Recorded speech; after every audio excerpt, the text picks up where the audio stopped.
다음 중 한 지역에 꾸준히 사는 인구가 줄면서 생기는 지방 소멸 문제 해결책으로 적절하지 않은 것을 고르시오. 1번 호텔 캠핑카 사업, 2번 분수광장 조성, 3번 디지털 테마파크 조성, 4번 난임치료 시술비 지원. 다들 뭐가 정답이라고 생각하시나요? 행정안전부에 따르면요, 정답은 4번 난임치료 시술비 지원입니다. 요즘 저출산과 고령화 문제 정말 심각하죠. 이런 문제는 특히 수도권이 아닌 지방에서 더욱 심각합니다. 아이를 안 낳고 또 젊은 학생들과 신혼부부들이 점점 떠나면서 생기는 이런저런 문제들, 우리는 이걸 지방소멸 문제라고 부릅니다. 정부가 이 문제를 해결하기 위해서 지난해부터 매년 1조 원 규모의 지원금, 일명 지방소멸 대응기금을 편성했습니다. 행안부가 각 지자체가 낸 투자 계획서를 바탕으로 심사를 해서 예산을 배분하는 건데요.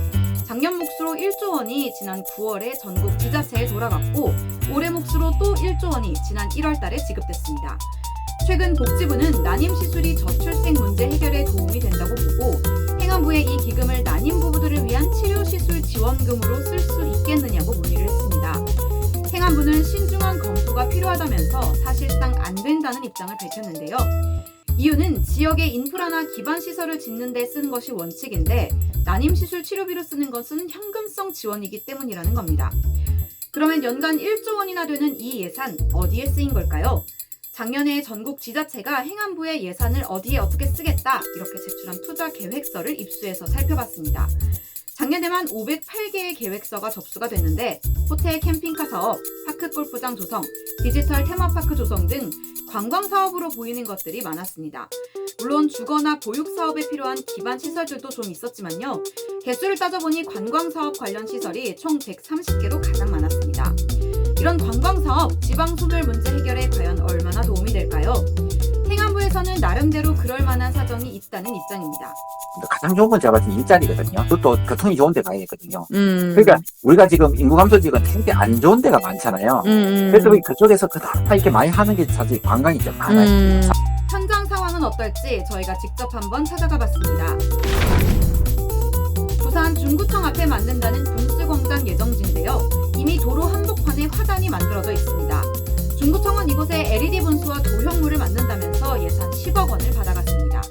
그런데 이 분수광장 사실은 중구청장의 대표적인 공약 사업 중 하나입니다. 지방 소멸 문제에 얼마나 도움이 될까요? 시민들의 생각을 들어봤습니다. 분수를 짓는다고 해도 인구가 유지가 되거나 늘어나거나 하는 것은 전혀 없을 것 같습니다. 중구청의 입장도 한번 들어봤는데요.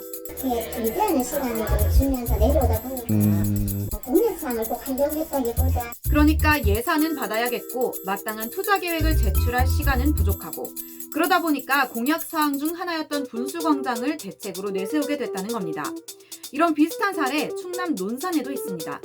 논산시청은 지방소멸 대응기금 20억을 받아서 이곳에 노인층을 겨냥한 파크 골프장을 만들겠다는 계획입니다. 그런데 저희가 현장에 가보니 걸어서 10분 거리에 이미 파크 골프장이 2군데나 있었습니다. 각각 1만, 2만 제곱미터 크기였는데 논산시청은 바로 건너편에 부대 시설을 포함해서 총 10만 제곱미터 규모의 파크 골프장을 새로 짓겠다고 합니다. 주민들로부터 골프장을 늘려달라는 요구가 있었다고 했는데요. 실제 이용률은 어떨까요?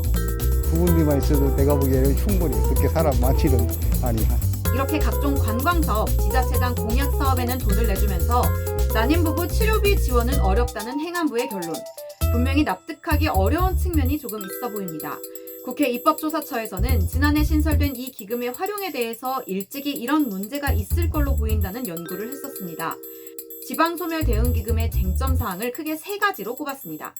첫째, 장기 사업 대신 연례적인 소규모 사업만 반복적으로 실시할 수 있다. 둘째, 근시안적인 보여주기 사업에 집중할 수 있다.